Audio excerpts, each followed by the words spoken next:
Night ক্লাবও বাদ যাচ্ছে না যুক্তরাষ্ট্রের অভিযান থেকে।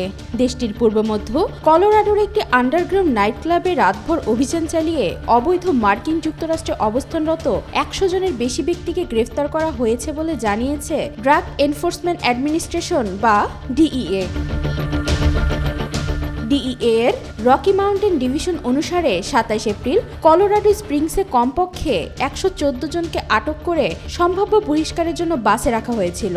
ডিইএ রকি মাউন্টেন ডিভিশনের special agent in charge Jonathan Pulen বলেন, কেন্দ্রীয় এবং স্থানীয় সংস্থাগুলির ৩০০ জনের বেশি কর্মকর্তা এবং এজেন্ট একটি এনফোর্সমেন্ট অভিযান এবং মাদক তদন্তের অংশ হিসেবে গ্রেফতারগুলি করা হয়েছিল। ঘটনাস্থল থেকে কয়েক ডজন ছোট ছোট প্যাকেট মাদক উদ্ধার করা হয়েছে, যার মধ্যে রয়েছে কোকেন এবং গোলাপি কোকেন বা টুসি নামে পরিচিত পদার্থের মিশ্রণ। পুলেনের মতে ১ ডজনেরও বেশি সক্রিয় কর্তব্যরত পরিষেবা সদস্য নাইট ক্লাবে ছিলেন, যাদের মধ্যে কেউ কেউ সশস্ত্র নিরাপত্তারক্ষী হিসেবে কাজ করতেন এবং অন্যরা পৃষ্ঠপোষক হিসেবে কাজ করতেন।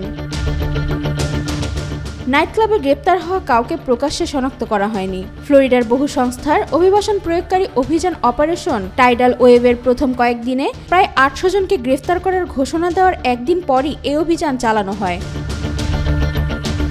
ডোনাল্ড ট্রাম্প তার ট্রুথ সোশ্যাল প্ল্যাটফর্মে এই অভিযানকে সাধুবাদ জানান, বলেন, আমাদের দেশে অবৈধভাবে থাকা কিছু সবচেয়ে খারাপ মানুষকে মাদক ব্যবসায়ী, হত্যাকারী ও অন্যান্য সহিংস অপরাধীকে লক্ষ্য করা হয়েছে।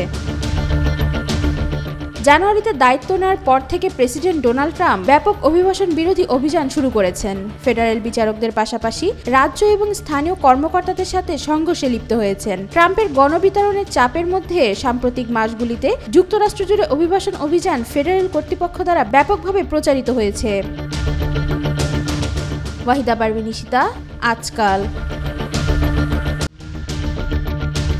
কাশ্মীরের পহেলগামে ভয়াবহ জঙ্গলি হামলার পর ভারত যখন রণহুঙ্কারে মুখর, তখন পাকিস্তানের পাশে এসে দাঁড়িয়েছে বিশ্বের অন্যতম সামরিক পরাশক্তি চীন ও তুরস্ক। ভারতের বিপরীতে চীন ও তুরস্কের এই স্পষ্ট সমর্থন শুধু কূটনৈতিক বার্তায় নয়, আঞ্চলিক ভারসাম্যের এক বিস্ফোরক পরিবর্তনের সংকেত বলে মনে করছেন বিশ্লেষকরা। ভারত পাকিস্তান সাম্প্রতিক উত্তেজনার প্রেক্ষিতে চীনা পররাষ্ট্র মন্ত্রণালয়ের বিবৃতিতে বলা হয়, চীন ও পাকিস্তানের বন্ধুত্ব ইস্পাতের মতো দৃঢ়।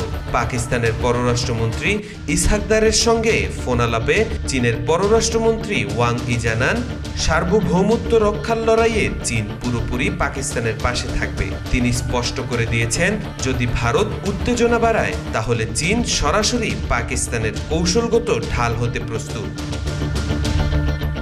শুধু চীন নয়, পাকিস্তানের সঙ্গে সামরিক সম্পর্ক আরও ঘনিষ্ঠ করছে তুরস্ক।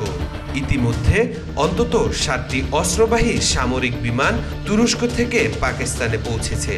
শুধু বিমানই নয়, ইসলামাবাদের সামরিক ঘাঁটিতে তুরস্কের আরও ৬টি কার্গো বিমান অবতরণ করেছে। এ ঘটনাকে তুরস্কের পক্ষ থেকে পাকিস্তানের জন্য একটি বৃহত্তর প্রতিরক্ষা সহায়তা হিসেবে উল্লেখ করেছে ভারতীয় সংবাদ মাধ্যম টাইমস অফ ইন্ডিয়া। তবে বসে নেই ভারতও।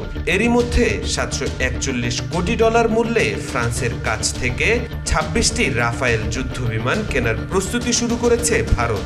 ফ্রান্সের তৈরি রাফায়েল বর্তমান বিশ্বের সবচেয়ে আধুনিক ও শক্তিশালী যুদ্ধবিমানগুলোর মধ্যে একটি। পঞ্চম প্রজন্মের এই যুদ্ধবিমানের সর্বোচ্চ গতি ঘন্টায় ৩৭০০ কিলোমিটার এবং এটি সমুদ্রপৃষ্ঠ থেকে সর্বোচ্চ ৫০,০০০ ফুট উপরে উঠতে সক্ষম।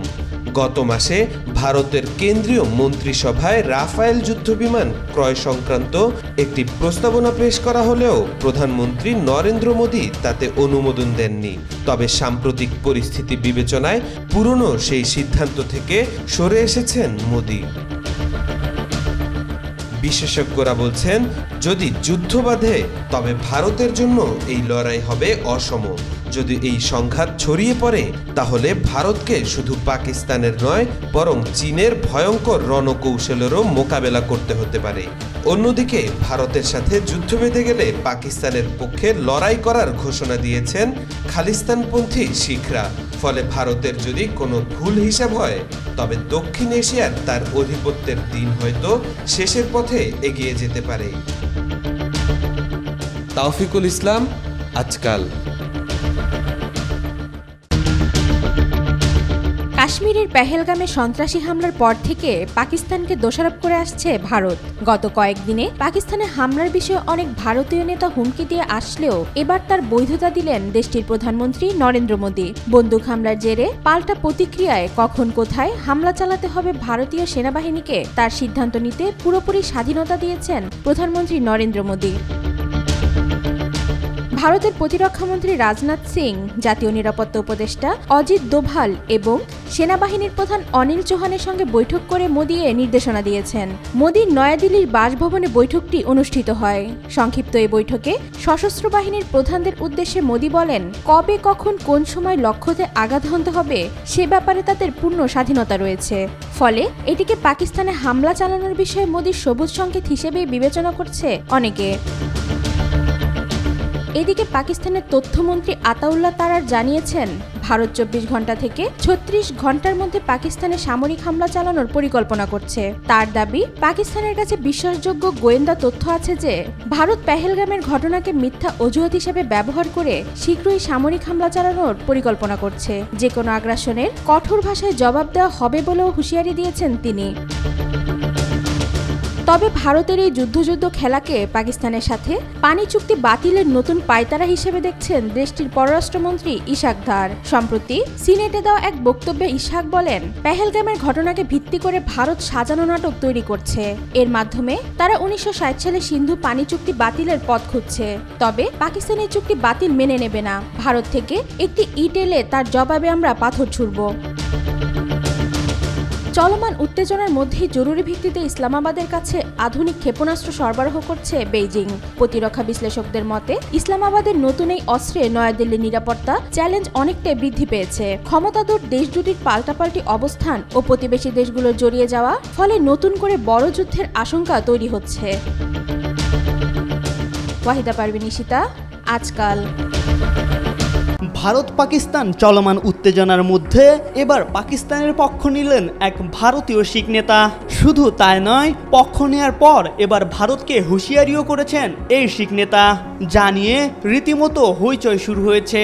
ভারতকে এখন পাকিস্তানের পাশাপাশি মোকাবেলা করতে হচ্ছে এই শিখ নেতাকেও। ভারতের পাঞ্জাবের খালিস্তান আন্দোলনের নেতা গুরপতন সিং পান্নুন গোটা শিখ সম্প্রদায়কে নিয়ে পাকিস্তানের পক্ষে দাঁড়ানোর দৃঢ় প্রত্যয় ব্যক্ত করেছেন তিনি। অর্থাৎ পুরো শিখ সম্প্রদায়ের মানুষ এখন ভারতের বিপক্ষে। মার্কিন যুক্তরাষ্ট্র থেকে প্রচারিত একটি ভিডিও বার্তায় স্বাধীনতাকামী খালিস্তান আন্দোলনের নেতা সম্প্রতি পাকিস্তানের সাথে একাত্মতা ঘোষণা দেন। পেহেলগামে ভারত রাজনৈতিক স্বার্থের জন্য নিজ দেশের হিন্দুদের হত্যা করেছে বলে দাবি করেন এই শিখ নেতা। রাজনৈতিক ফায়দা ও ভোট আদায়ের লক্ষ্যেই এই হামলা চালানো হয়েছে বলে উল্লেখ করেন তিনি। শিখসহ অন্যান্য সংখ্যালঘুদের প্রতি ভারতের আচরণের তীব্র সমালোচনা করে খালিস্তান আন্দোলনের নেতা বলেন, সংখ্যালঘুদের বিশেষ করে শিখদের প্রতি নিপীড়ন সবার কাছেই পরিষ্কার। তিনি ভারত পাকিস্তানের চলমান উত্তেজনার দিকে ইঙ্গিত করে বলেন, এটা 1965 কিংবা 71 নয়, এটা 2025। পাকিস্তানকে সমর্থন জানিয়ে ভারতকে হুঁশিয়ারি দিয়ে তিনি বলেন, আমরা ভারতীয় সেনাবাহিনীকে পাঞ্জাবের মধ্য দিয়ে পাকিস্তানকে আক্রমণ করতে দেব না। ভারত থেকে বিচ্ছিন্ন হয়ে স্বাধীন শিখ রাষ্ট্র প্রতিষ্ঠার দাবিতে দীর্ঘদিন ধরে আন্দোলন করে আসা খালিস্তান আন্দোলনের এই নেতা শিখ সম্প্রদায় ও পাকিস্তানের গভীর সংহতির উপর জোর দিয়েছেন। পাকিস্তান নামের তাৎপর্য উল্লেখ করেছেন তিনি। পান্নু বলেন, পাকিস্তান নামটি পবিত্রতার ইঙ্গিত দেয়। আমাদের ঐতিহ্য হলো আমরা কখনো আগ্রাসন শুরু করি না, করবও না। ভারতের প্রতি হুঁশিয়ারি উচ্চারণ করে পান্নুন আরও বলেন, আক্রমণকারীরা বেঁচে থাকেন না, আর তা ইন্দিরা গান্ধী, নরেন্দ্র মোদী বা অমিত শাহ হন না কেন। MR আকাশ, আজকাল।